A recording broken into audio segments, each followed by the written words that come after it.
muy importante que el médico no esté desligado de otros asuntos, que no deje de mirar en su conjunto al ser humano, porque muchas veces el médico se enfoca en atacar lo que en algún momento, ahorita lo hablaremos, llamamos causa, y es ir a un punto específico en lugar de mirar de qué estamos rodeados, cómo son nuestras relaciones con los demás, con nuestro trabajo, con nuestros hábitos de vida, etcétera. Entonces sería muy bueno que los médicos también pudieran tener una visión mucho más amplia de la medicina.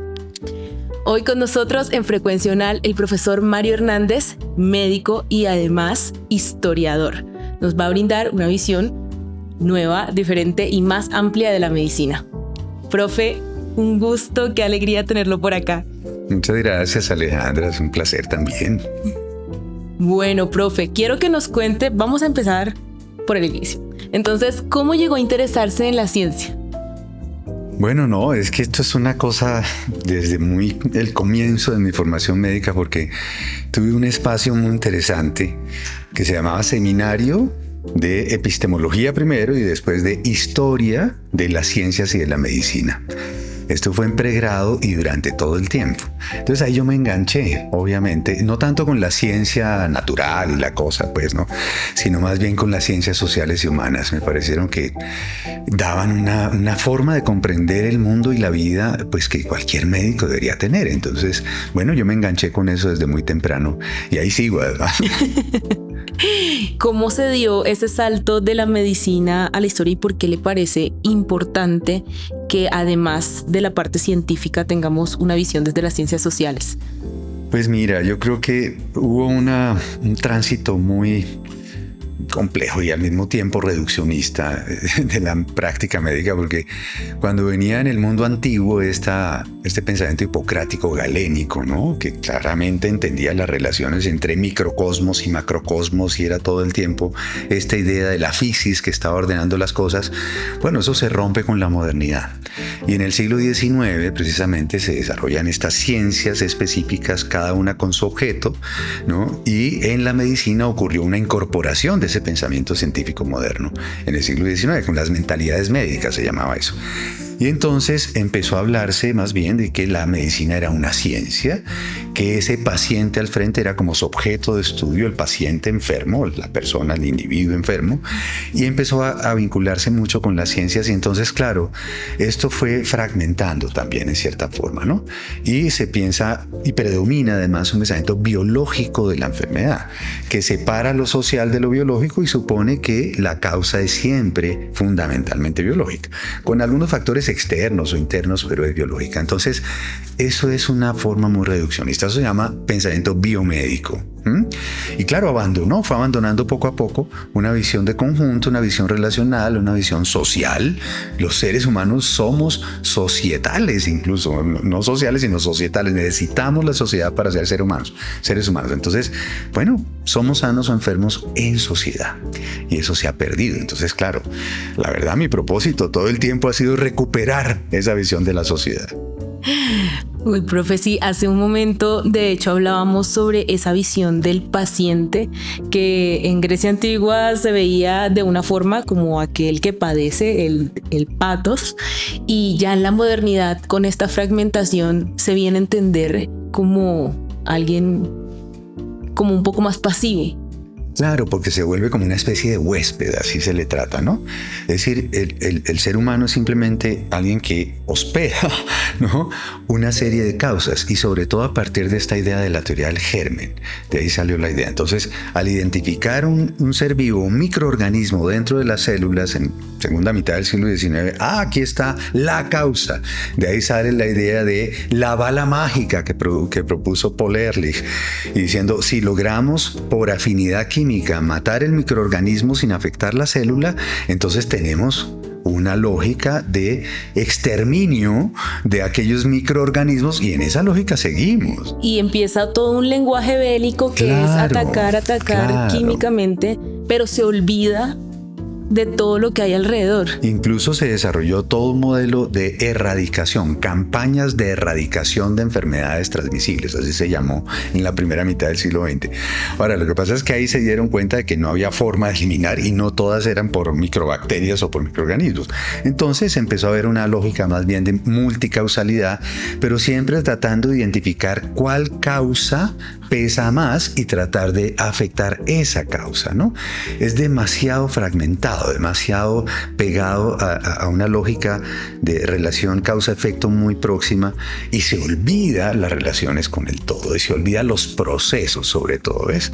Entonces ese es el problema que tenemos hoy. No entendemos procesos, sino queremos afectar causas. En los genes se supone que está la causa principal. Entonces vamos hacia la medicina personalizada de la causa genética, hiperespecializada, y eso pues puede, claro, ha generado una serie de posibilidades, pero también una serie de limitaciones, y por eso necesitamos recuperar la visión social y humanística de la salud.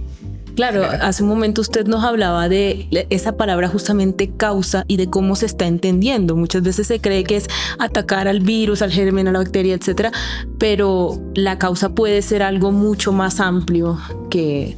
Claro que sí, no hablamos más bien de procesos, ¿no? Hay una corriente de pensamiento latinoamericana que se llama la medicina social y la salud colectiva, que desarrolló toda esta idea de procesos de determinación social que se van dando como un devenir de las relaciones que te generan cuidado o deterioro, ¿sí? Daño, malestar o unas condiciones que te favorecen la vida, el cuidado de la vida. Esa ruta es muy interesante y ya cada vez es más visible, además internacionalmente. Sí. Muy necesario. Profe, cuéntanos qué recuerdos tienes de la universidad, de tus profesores, qué es lo que traes contigo. Ya, pues mira, yo tuve una experiencia muy, muy especial, no sé, el destino, qué sé yo, porque resulta que no pude pasar en el examen que presenté en el año 78. ¿En serio? A la Universidad Nacional. Y entonces, muy frustrado, volví a mi familia en Ibagué y un amigo me dijo, mire, hay unos profesores de la Nacional que crearon una escuela nueva que se llama Escuela Colombiana de Medicina. Entonces, ¿por qué no se presenta allá? Y pues claro, me presenté, pasé, y esa escuela tenía unos visos ahí muy interesantes, novedosos, de medicina comunitaria, área psicosocial, este seminario de historia de la medicina. Ah, de ahí surgió todo. Eso, entonces ahí hubo como unas condiciones, ¿ves? Históricas que me permitieron.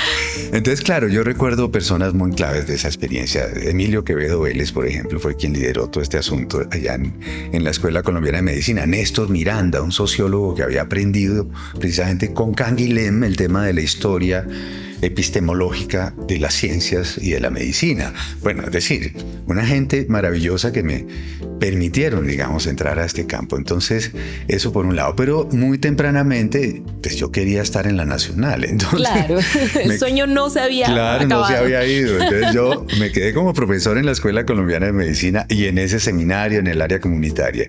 Y hubo la oportunidad por estudiantes de medicina de la reforma del año 90 con Antanas Mockus, en el año 92 en cada una de las facultades, que dijeron, necesitamos ciencias sociales en la formación médica.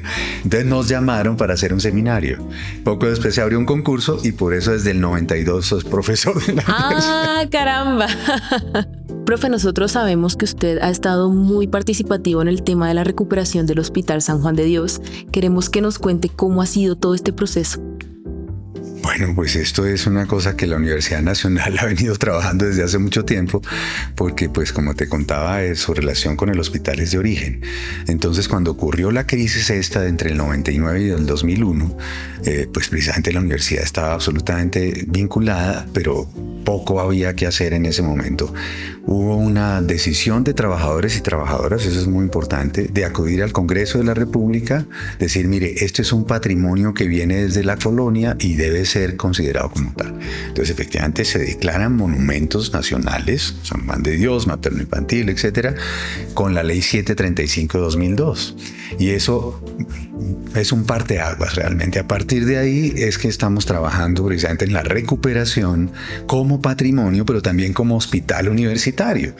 Y allí la universidad ha venido acompañando, pero sobre todo hay que decirlo con todas las letras, el presidente Gustavo Petro de hoy, pues había sido representante de la Cámara en ese momento momento participó en la promulgación de la ley, después como alcalde adquirió para Bogotá los predios, contrató el Plan Especial de Manejo y Protección, que lo hizo la Universidad Nacional, se aprobó en 2016. Entonces estamos en el desarrollo, la ejecución de ese mandato. Y en esta coyuntura, pues hay recursos, hay voluntad política y la universidad está trabajando directamente con eso. Entonces yo estoy en comisión para liderar ese proyecto allá en el Ministerio de las Culturas. Me alegra mucho, profe, que haya esa voluntad de recuperarlo y sobre todo porque nos contabas que esos predios pues mucho tiempo estuvieron como en el aire, que no se sabía qué hacer con ellos, que si los iban a vender, que hasta incluso pensaron en poner una estación allí de tren, ¿fue que me dijiste? No, de Transmilenio, perdón, de Transmilenio. Entonces, ¿cuál es esa importancia de cuidar el hospital, de tener un sentido de cuidado por lo público? Pues mira, es que lo que ha pasado ahí es una contradicción, una lucha entre dos visiones distintas, tanto de ciudad como de patrimonio. Hay una visión que es más de renovación urbana, ¿sí? Que dice, mire, hay que pensar todo el tiempo en qué cosas son costo efectivas y cómo se hace entonces para renovar la ciudad. Hay cosas viejas que no vale la pena conservar, es más caro conservar que construir nuevo. Esa visión de renovación urbana que viene por una corriente muy fuerte. Y por otra, pues la visión de que hay patrimonios y existen identidades colectivas construidas en cada país, en cada sociedad. Esto nos identifica y una entidad como el Hospital San Juan de Dios hace parte de la identidad colombiana.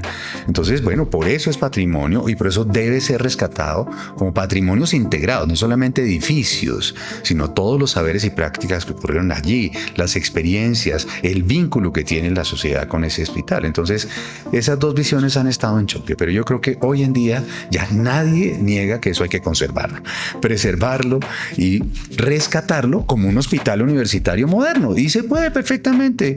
En todas las sociedades, pues sobre todo en Europa, nos han demostrado que eso es posible, ¿sí? Entonces, bueno, efectivamente estamos en esa onda más de recuperación y de patrimonio que de renovación, que era lo que venía pasando. ¿Se puede decir que había una tecnocracia en torno a la situación que estaba antes con el hospital? Desde luego, claro. Es que si tú vas a ver esta idea de que el Estado se retira, esa es la perspectiva neoliberal, el Estado se retira de la provisión directa de una serie de servicios públicos o derechos incluso, y más bien llama al mercado para que a través de contratos, concesiones, traspasando plata pública, ellos se encarguen. Eso pasó en todos los sectores. Entonces estamos en un momento en que necesitamos reconocer que esa ruta no es la mejor y que estamos rescatando lo público como la responsabilidad del Estado en la garantía de derechos. Bueno, el San Juan de Dios es eso, es la expresión de un rescate de los derechos a la educación, salud, investigación, ciencia, tecnología, patrimonio, cultura. Es decir, ahí vemos unos patrimonios integrados. Profe, tú nos comentabas que la Ley 100 tuvo una gran injerencia en todo este proceso y afectó mucho el tema, no solo del hospital, sino del sistema de salud en Colombia en general. Quiero que nos cuentes cuál es tu visión acerca de la Ley 100. Pues Alejandra, mira, el asunto que se sigue discutiendo, pero que por lo menos para un sector quienes trabajamos en salud pública es muy fuerte, es que en la Ley 100 se representa muy claramente ese retiro de la provisión del Estado, del derecho a la salud, que no era de todos modos universal en esa época, y la entrega a unos intermediarios en competencia de mercado, una competencia regulada. Entonces se le transfiere unos recursos a estas intermediarias que se llaman empresas o entidades promotores de salud para que ellas sean las que organicen los servicios, pero lo hacen a través de contratación. Entonces los prestadores, los hospitales y clínicas tienen que venderle servicios a estos intermediarios, empresas promotoras de salud para sobrevivir. Eso le pasó al San Juan y no sobrevivió. Pero no sobrevivió porque se le dejó abandonado como una empresa privada. Y no es así, es una entidad pública, es una entidad que debe ser mantenida por el Estado, sí, mantenida en un sentido de provisión y garantía de derechos. Y eso es lo que se está rescatando. Entonces la Ley 100 obligó a ese cierre, ¿sí? Por una visión más bien financiera de la salud, ¿no? Estamos en una visión de cómo rescatar lo público de la salud con el Hospital San Juan y de cómo es más importante el derecho a la salud que pues la parte financiera, como dices. Esa es la discusión actual. Profe, a mí me causa mucha curiosidad que tú en tus libros hablas sobre la fragmentación en el sistema de salud colombiano, incluso también en Argentina, y me gustaría saber qué relación tiene esta fragmentación con la situación actual con el San Juan y para dónde vamos también con el San Juan. Sí, Alejandra, es que mira, yo creo que hay que hacer conciencia de que nuestros países latinoamericanos no realizaron ese proyecto del estado de bienestar europeo, ¿no? De asumir la garantía de los derechos de manera universal. Aquí todo el tiempo hubo segmentos, ¿no? Salud para pobres, salud para medios trabajadores, salud para ricos que podían pagar, y eso se ha reproducido terriblemente. Incluso con el sistema este de Ley 100, régimen subsidiado para pobres, régimen contributivo para los que pagan y medicina prepagada para los que pagan más. Todo el tiempo una lógica ligada a la propiedad, a la capacidad de consumo. Entonces resulta que el San Juan de Dios es exactamente lo contrario, porque implica una responsabilidad pública con un financiamiento público de la oferta de servicios de educación, salud, investigación, etcétera, y eso es lo que se quiere recuperar. Y eso es muy importante, porque es una punta de lanza hacia la transformación del sistema de salud. Y claro, ¿en qué vamos entonces? Pues obviamente implica reconocer que también por acciones populares de la sociedad civil y de los trabajadores, unas sentencias obligan a invertir unos recursos anuales a todos los que hacemos parte de la Junta de Conservación, los 3 ministerios de Educación, Salud y Culturas, el Distrito Capital y Cundinamarca. Todos ponemos unos recursos, los aunamos los del nivel nacional en un convenio y con eso estamos haciendo toda la recuperación. Vamos, en este momento ya se recuperó uno de los edificios, mantenimiento, que se acaba de entregar. Se abrió una licitación, se adjudicaron una licitación para 8 edificios. El año entrante Renovo también con recursos de la Nación recupera 2 más, abrimos otro que estaba en suspenso, es decir, vamos a tener 13 edificios por lo menos el año entrante funcionando y en obra, digamos, en obra para poder entregar esto en 26. Entonces fíjate, ahí lo que tenemos es la posibilidad real de contar con el mejor, el más grande, el más importante hospital de la nación para garantizar estos derechos. Pero fíjate que tú siempre has estado aquí en la Universidad Nacional y has visto también la vivencia con el tema del derecho a la educación. ¿Te suena alguna relación con esto que está pasando en el San Juan? Sí, claro, que nunca de ninguna manera se nos puede olvidar que ante todo está el derecho a la salud o el derecho a la educación, más allá de, no sé, los negocios particulares que estas entidades puedan estar realizando en algún momento. Claro, fíjate cómo el tema de la Ley 30, por ejemplo, que separó aquí lo público, aquí lo privado y fue pasando recursos a través de crédito, ha desfinanciado la universidad pública, ¿no? Y nos obligan como universidad pública a vender servicios para poder sobrevivir. Algo así es lo mismo que pasa en salud, ¿ves? Ese es el asunto. Y el asunto sería, pienso por ejemplo en el sistema de salud de Estados Unidos, donde te cobran el aire que respiras y en comparación, por ejemplo, con estos sistemas europeos donde al contrario hay un documental donde precisamente dicen como antes le dan para que se vaya a la casa después de salir del hospital, le dan dinero. Entonces es como qué visiones tan diferentes en torno a los sistemas de salud y realmente cuál es el sistema que a nosotros nos va a garantizar ese derecho a la salud.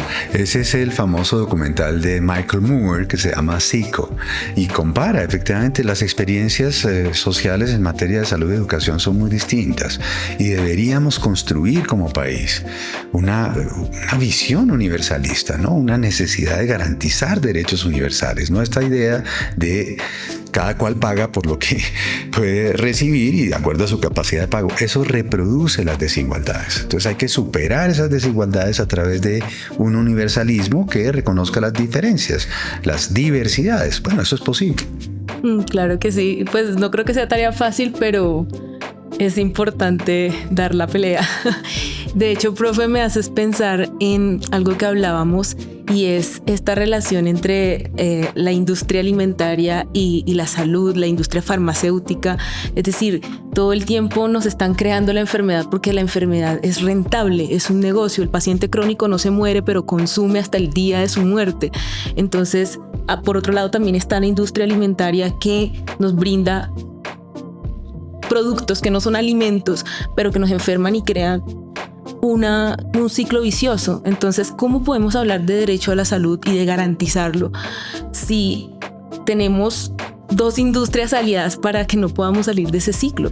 Pues sí, mira, ahí hay una cosa que ha pasado y que poco se reconoce, y es que por medio de esta idea de los derechos de propiedad intelectual, algo que transformaron en la década del 70, para apropiarse del conocimiento, que es un bien común, y convertirlo en propiedad privada, ese elemento produjo algo que se llama el capitalismo cognitivo, es decir, quien tiene la propiedad intelectual en los distintos ámbitos tiene la forma de usufructuar esto, es decir, obtener rentabilidad en los extremos.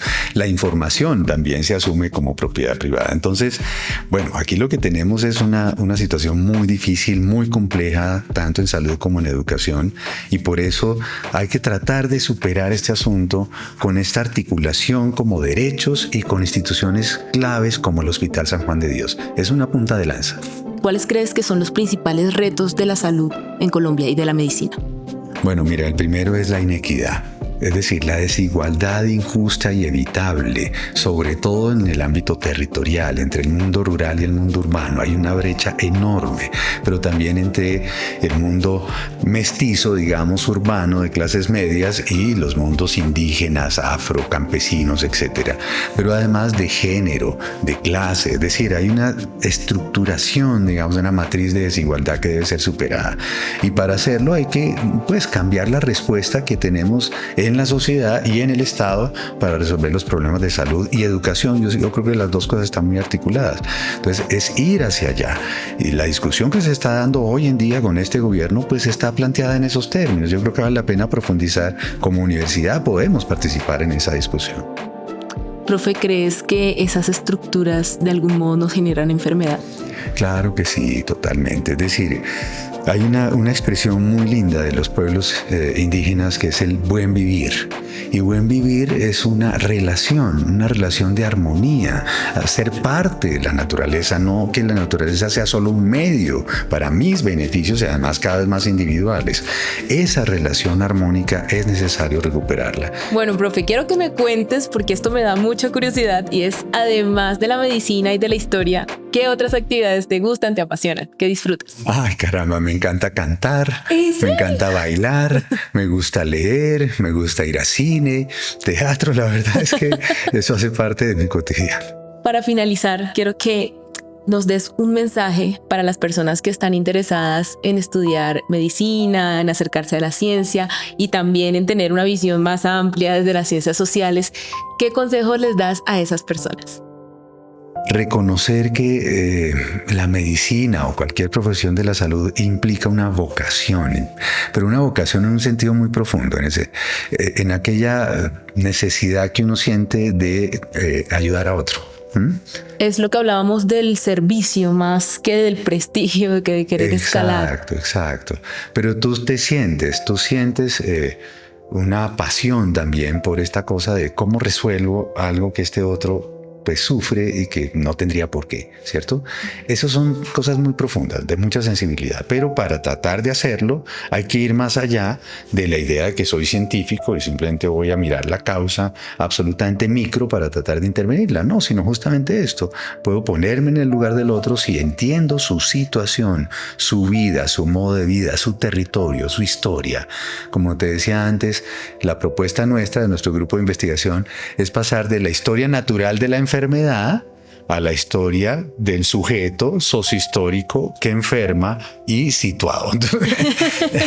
Es pensar en la gente, en sus relaciones. Y que hay también una particularidad en cada sujeto, que yo no puedo como estandarizar la visión que tengo sobre la persona o las personas que estoy tratando, sino que cada quien tiene su historia, sus relaciones, sus situaciones particulares. De acuerdo, pero somos sujetos particulares siempre en relación con otros. No podemos dejar de serlo. Somos seres humanos gracias a otros seres humanos. Los africanos tienen por allá en el Congo una expresión muy linda. El Ubuntu, soy porque somos, ¿sí? Y eso es claramente afro. También toda la expresión africana pues tiene esa idea, soy porque somos. Creo que eso no lo hemos captado suficientemente y sería un recurso maravilloso para superar el individualismo en el que estamos. Claro, que somos una especie interdependiente, que no podemos evolucionar sin el otro. Exactamente. Profe, muchísimas gracias. De verdad, creo que ha sido una excelente charla. Espero que hayas estado a gusto. No, pero por favor, gracias, Alejandra. Y a todos ustedes también, muchas gracias por habernos acompañado. Espero que les haya gustado, que nos acompañen en una próxima emisión. Los invitamos a seguirnos en nuestras redes sociales. Hasta la próxima.